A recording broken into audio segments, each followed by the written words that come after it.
लोगोफोर नोंसोरखौ गोदान आपडेट चेनेलाव फिन बरायफिननाय थालायबाय जायफ्रा नायदों नोंथांमोनखौ आंनिफ्राय थेंक जासिहरो आरो जायफ्रा गोदान अननानै चेनेलखौ साबस्क्राइब खालामनानै होबानो जाबाय। दिनै भिडिअआ जोबोर मोजां जागोन, नोंथांमोना जोबजासिम नायबानो जाबाय। भिडिअआ ओरैबायदि जायफोरनि मबाइला नेटआ स्ल' आरो जायफ्रा अनलाइनाव खामानि मावो मबाइलजों बा कम्पिउटारजों नोंथांमोना नेटखौ स्पिड खालामना लानो हागोन गावबागावनि मबाइलावनो आरो गावबागावनि मबाइलावनो बे सेटिंआ दंखायो। नोंथांमोना खालामना लाबानो जाबाय। भिडिअनि गेजेरजों नायै नोंथांमोना फारसेनिफ्राय क्लियार खालामबानो जाबाय। अब्ला फैदो लोगोफोर जागायनोसै भिडिअखौ।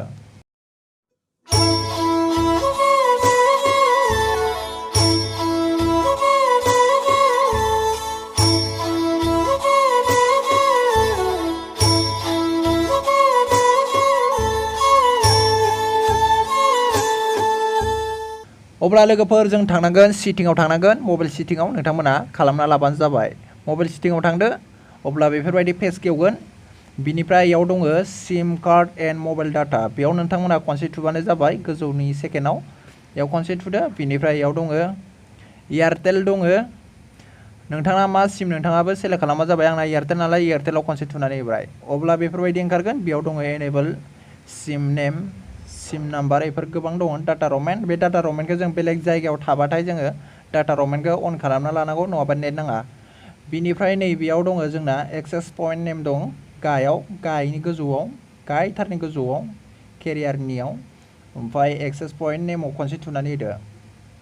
लोगोफ्रा फारसेनिफ्राय मोजां नाय, अब्ला नोंथांनि मबाइला 100% नेट फैगोन आरो स्पिड जागोन।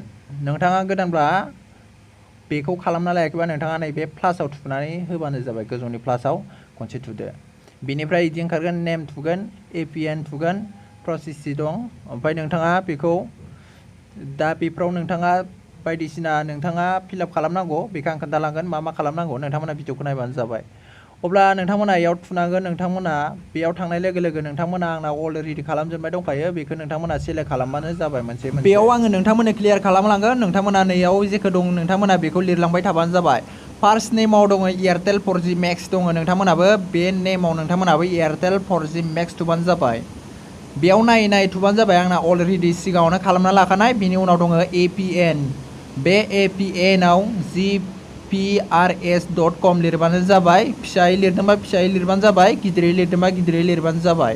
बिनि उनाव दङ इउजार नेम, बेयाव नोंथांमोना हेशटेग लगायनानै 4G मेक्स लिरबानो जाबाय। इयाव गिदिर फिसा दं, नोंथांमोना जेरै इयाव लिरनानै दं बेखौ नोंथांमोना सेलेक्ट खालामबानो जाबाय। बिनि उनाव दङ सार्भाराव www.airtel.in लिरनाय दं, नोंथांमोना बेखौ लिरबानो जाबाय।